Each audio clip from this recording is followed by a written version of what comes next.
એક બહુ સરસ દાખલો મને ગમે છે, હું કહું છું કે રાજા સાહેબનો વખત ને એક રાજાને એમ થયું કે સાચું કહેવાવાળા કેટલાક છે મારા રાજમાં, સત્ય કહેવાવાળા કેટલા છે, તમે આ ખોટું બોલ્યા બાપુ, આવું કહેવાવાળું કોઈ હોવું જોઈએ ને.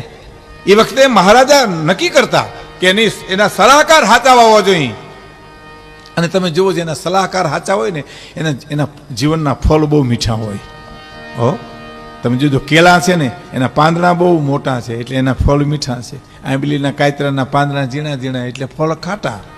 જેના સલાહકાર નાના હૃદયના હોય ને એના ફળ ખાટા હોય, અને જેના સલાહકાર વિશાળ દિલના હોય ને એના ફળ બહુ મીઠા હોય. ગાયકવાડ સરકારનો દાખલો જુઓ. ગાયકવાડ સરકાર પોતે ઘોડે ચડી અને નીકળ્યા, અને એની યાર એનો સલાહકાર હતો, બે ઘોડે સવાર નીકળ્યા હો. વગડામાંથી નીકળવું. એક બાઈ છાણા વીણીને ઊભી હતી કેળાને કાંઠે કે કોક આવે તો છાણનો હુંડલો ચડાવે. હવે ગાયકવાડ સરકારને ત્યાંથી નીકળવું અને એ બાઈને કેવું, એ ઓળખે નહીં ગાયકવાડ સરકાર છે. પૂછ્યું એ ભાઈ મને છાણાનો હુંડલો ચડાવો. ખુદ ગાયકવાડ સરકાર નીચે ઉતર્યા. સાહેબ આ વડોદરાનો ઇતિહાસ છે. નીચે ઉતર્યા, હુંડલો ચડાવ્યો, પાછા ઘોડેસવારી કરી તો એનો સલાહકાર દાંત મીંડો કાઢવા. પણ દાંત એવો મીંડો કાઢવા કે ગાયકવાડ સરકારને શંકા પડી, કેમ તને દાંત આવે? કે ના બાબુ મને આ વસ્તુ તો કે નહીં, મને વાત કરે. હું ગાયકવાડ સરકાર હેઠો ઉતરીને હુંડલો છાણનો ચડાવ્યો, એમાં મારી નાનમ લાગી, એમાં તને દાંત આવે? કે ના ના. તો સાચું કે સાચું કહું બાપુ? તો હા, તમારાથી હુંડલા ચડાવાય નહીં, તમારે તો હુંડલા ઉતારાય એના. તમે તો ગાયકવાડ સરકાર છો, તમે એની ગરીબાઈ હાવ માથે મૂકો છો ઉપાડીને, એના કરતા તમે હુંડલાને ઠેબુ મારી શકો. ધારો તો કે વિધવા બાઈના છોકરા મોટા ન થાય ત્યાં સુધી રાજ બધો ખર્ચો આપશે. અને ખરેખર એને હુકમ કર્યો કે બાઈ વિધવા છે, એના બાળકો મોટા થઈ જાય ત્યાં સુધી તમામ ખર્ચ રાજ આપશે. તારી પાસે નહીં પ્રધાન, તને કોણ સમજાવે હામલા કે છે ને આપણે. હે ધીંગાને આપે છે ધાન, રાકાથી રૂઠો ફરે, પણ તારી પાસે નહીં પ્રધાન, તને કોણ સમજાવે હામલા. સાચું કહેવા વાળો જોઈ ભાઈઓ. એ રાજાને એમ થયું મને સાચું કહેવા વાળા છે કે નહીં. એટલે 15 જણા બેઠા હતા ને વિશમાં ખુરશી નાખીને પોતે બેઠા, ને બપોરના ટાણે હુરજનાળ માથે ચડ્યા. તે હુરજનાળ સામું જોઈને કે સુરજનાળમાં મને રામદેવ પીર દેખાય, જોવો તા. તો થયા એક પછી એક ઊભા.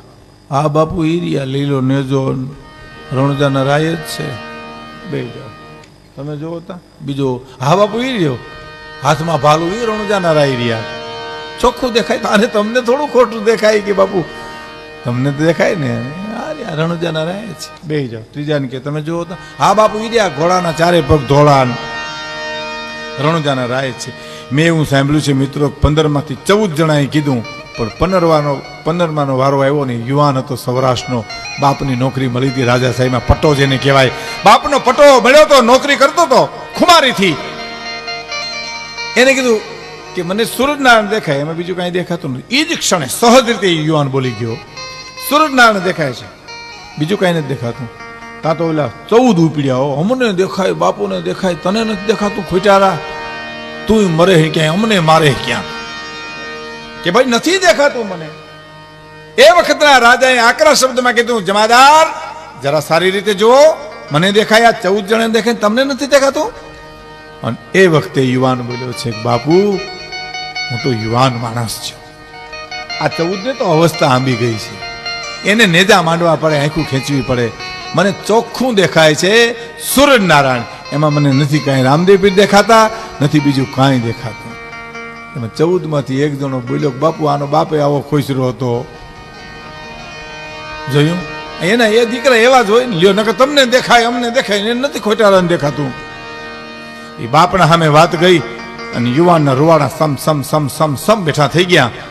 અને કમરમાંથી પટ્ટો છોડીને દરબારને કીધું કે લે દરબાર, આ તારી નોકરી મારું પેટ નહીં ભરાય તેથી હું ફોડી નાખીશ. હે કે મારું પેટ નહીં ભરાય તેથી હું ફોડી નાખીશ, ગરીબ ગુજરાન કરી મારી જિંદગી ગુજારીશ. તારા અનાજ ઉપર હું જીવું છું, તારો પટ્ટો મેં બાંધ્યો છે, તને હું સત્ય ચોક્કસ કહેવાનો. મને રામદેવ પીર નથી દેખાતા, નથી દેખાતા, નથી દેખાતા. અને દરબારે એ વખતના રાજાએ કીધું, જમાદાર આ પટ્ટો બાંધી લ્યો અને 14ના પટ્ટા ખેંચી લ્યો અટાણે નટાણે. હે કે આ 14ના પટ્ટા ખેંચી લ્યો અટાણે નટાણે, આમ જ કઢી છટાવે અમારો હુડ કાઢ્યા છે. હે બાપુને દેખાય એટલું અમને દેખાય.